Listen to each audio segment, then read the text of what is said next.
Timeline, 5000 ans d'histoire, Richard Fremder. Bonjour à tous, épisode 2 de l'histoire de l'Algérie. 1830, l'Europe industrielle débarque à Sidi Fretch sous les plis du drapeau tricolore, derrière les canons, les promesses, pacifier, civiliser, moderniser. Mais dès les premières heures, la conquête se mue en guerre totale, en répression massive, en anéantissement systématique des résistances, à commencer par celle d'Abdelkader. C'est pas une colonie qui naît, c'est peut-être une société fracturée, hiérarchisée, en tout cas dominée. De 1830 à 1870, la violence fonde le droit, l'Algérie est conquise par le glaive et la charrue. Les troupes massacrent, les colons défrichent, les tribus sont déplacées, affamées, regroupées. Les textes se succèdent, les républiques changent chez nous. Napoléon III parle d'un royaume arabe, mais la logique reste dominer, soumettre, exploiter. Derrière les mots de progrès, une véritable tempête démographique, un pillage organisé, on peut le dire, une résistance enfouie. Et puis vient le temps des certitudes. 1871, la dernière grande insurrection kabyle est matée. Le décret Crémieux octroie la citoyenneté aux juifs mais la refuse aux musulmans. On parle d'Algérie française, mais il s'agit d'une colonie peuplée de citoyens et de sujets. Les Européens contrôlent les terres, les banques et les tribunaux. Les Algériens sont les indigènes d'un territoire dont ils ne possèdent finalement rien. On leur apprend Molière, mais on leur interdit leur langue. Leur tourisme devient l'expression ultime du mépris. On visite les indigènes comme des curiosités exotiques. 14-18, des dizaines de milliers d'Algériens vont mourir pour une république qui ne les reconnaît pas ou peu. En 1919, une idée nationale commence alors à germer. Avec Messali Hadj, l'association des oulémas sous l'étoile nord-africaine, se construit un discours autonome, islamique ou laïque, anticolonial, national. Mais les espoirs du centenaire sont écrasés par le mépris, les promesses trahies, les réformes refusées. Les années 30 sont celles de l'impasse, une société cloisonnée, racialisé, incapable de dialogue. Et puis vient le choc. 1945. Sétif, Guelma, Kherrata. Le drame, la censure, le silence. Le nationalisme algérien s'enflamme.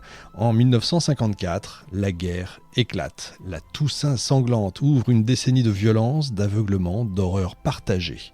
Attentats, torture, regroupement, exécution sommaire, propagande, contre-insurrection. Les femmes y prennent part, les artistes y trouvent un cri, les diplomates y cherchent une issue, mais la République française s'effondre lentement mais sûrement, minée par ces contradictions.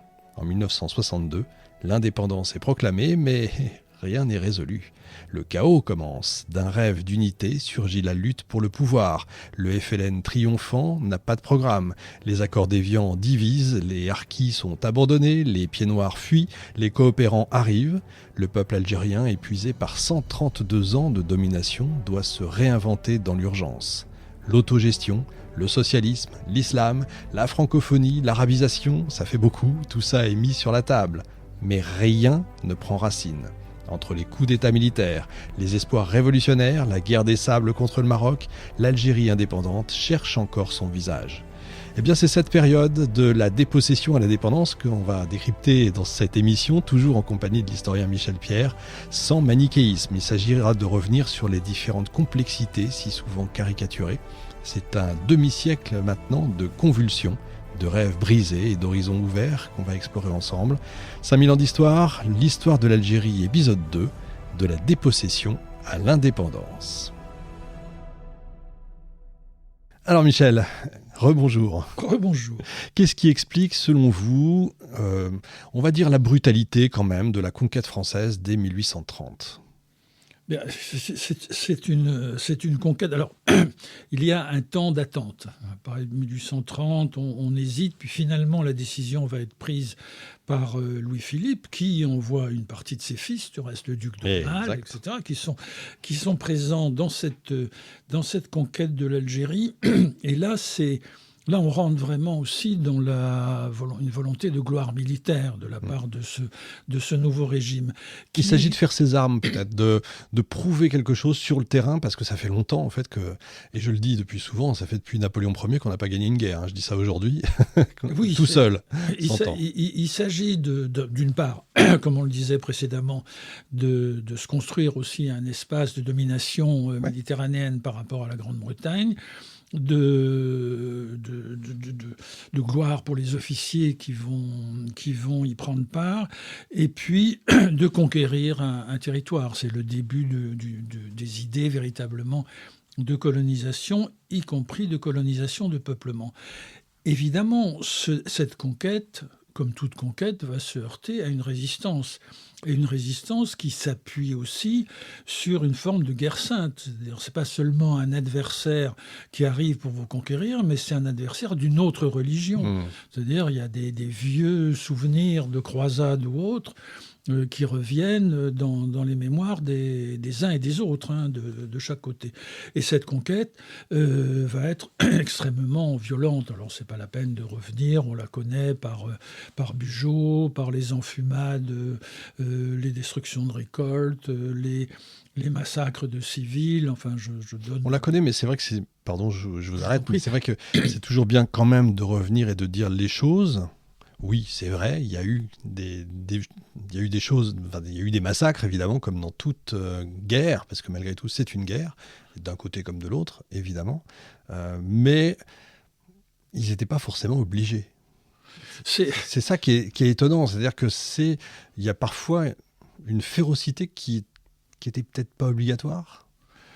Oui, mais une partie, par exemple, de ces officiers, officiers supérieurs, avaient fait leurs premières armes aussi pendant la campagne d'Espagne sous Napoléon Ier. Ils ont connu en fait la résistance espagnole. Il suffit de se souvenir. On applique les dessins de Goya, les As de la guerre, sur ce qui se passe en Algérie à ce moment-là, et on comprend. C'est une guerre effectivement des deux côtés, sans aucune pitié, mais avec une armée qui va être l'armée d'Afrique, qui va devenir de plus en plus sans pitié. On trouve quand même des textes d'officiers supérieurs français qui disent mais on ne va jamais pouvoir ramener cette armée en France métropolitaine. Ils ont atteint, pour une partie de ces soldats, une telle... c'est une forme de déshumanisation qui vient...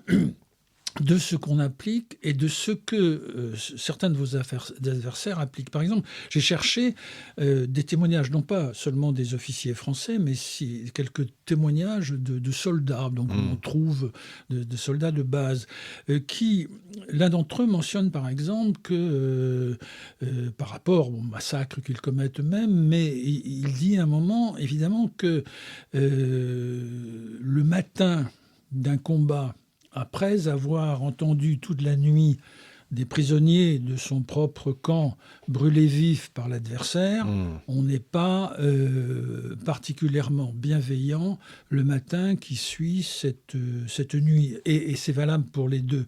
Donc, alors... Petit bémol quand même au temps d'Abdelkader, où semble-t-il, lui-même, Abdelkader, va, en lien du reste avec l'évêque d'Alger de l'époque, faire attention à préserver la survie des prisonniers de chaque camp. Mais on parlait des enfumades. Alors ce qu'on appelle les enfumades, c'est des tribus entières, des groupes d'humains, avec les civils, avec les troupeaux, etc., qui vont se réfugier dans des grottes naturelles. Et pour les en faire sortir ou pour les exterminer, eh bien, on va mettre le feu à chaque ouverture des grottes en question avec des fascines de bois qui vont asphyxier tous ceux qui se trouvent à l'intérieur. Et ça va quand même susciter un certain nombre d'interpellations, y compris à Paris. Dans les médias, oui, bien sûr. Et dans les médias, et auprès des élus à la Chambre des Pairs et ailleurs sous Louis-Philippe. Donc, mais après tout, les conquêtes du temps sont ainsi, quoi, mais elles sont particulièrement effroyables.